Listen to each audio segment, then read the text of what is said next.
ओ पापरा थोदाऊ खुशीरा catechu एदारी अब्बर दिन बाद दिखेस रे। हो दाऊ पेट बिगाड़ी के चक्कर में एती वेती किजरत हरे भाई। एती कहाँ जात हो रे? मांगे खाए बर जात हन मालिक।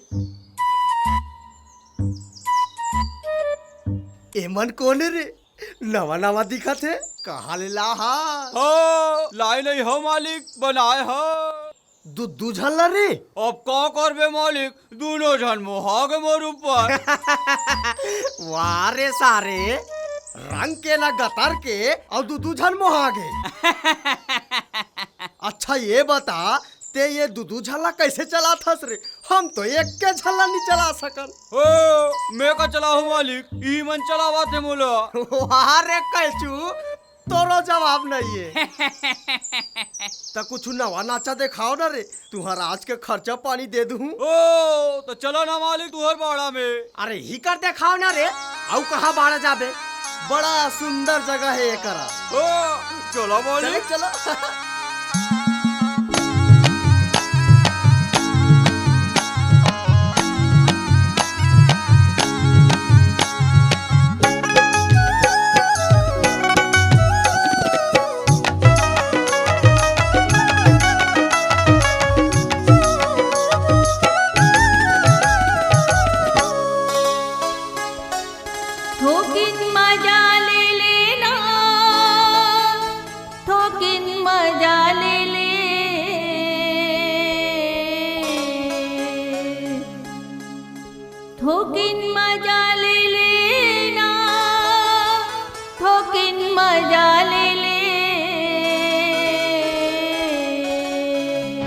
थोकिन बैठ तो ले दाऊ राजा करमा दरिया के मजा ले।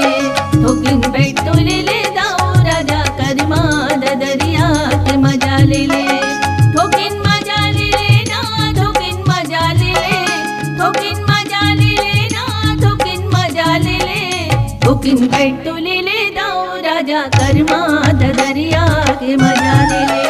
थोकिन बैठ तो ले दाऊ राजा करमा दरिया के मजा ले।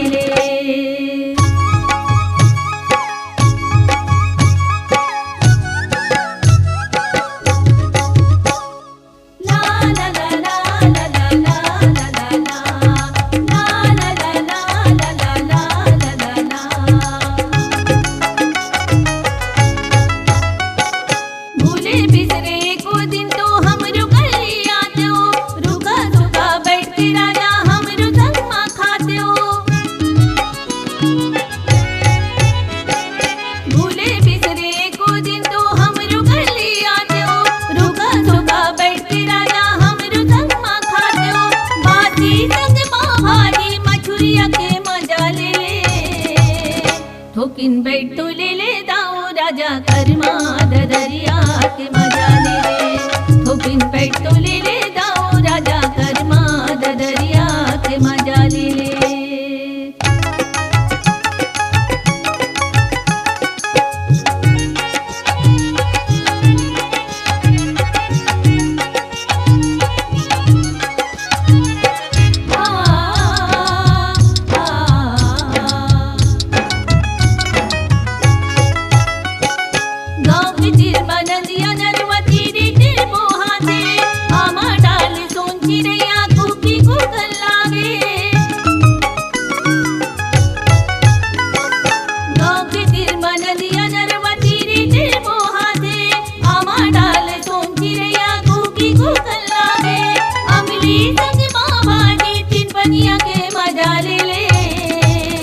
थोकिन बैठ तो ले दाऊ राजा करमा दरिया के मजा ले।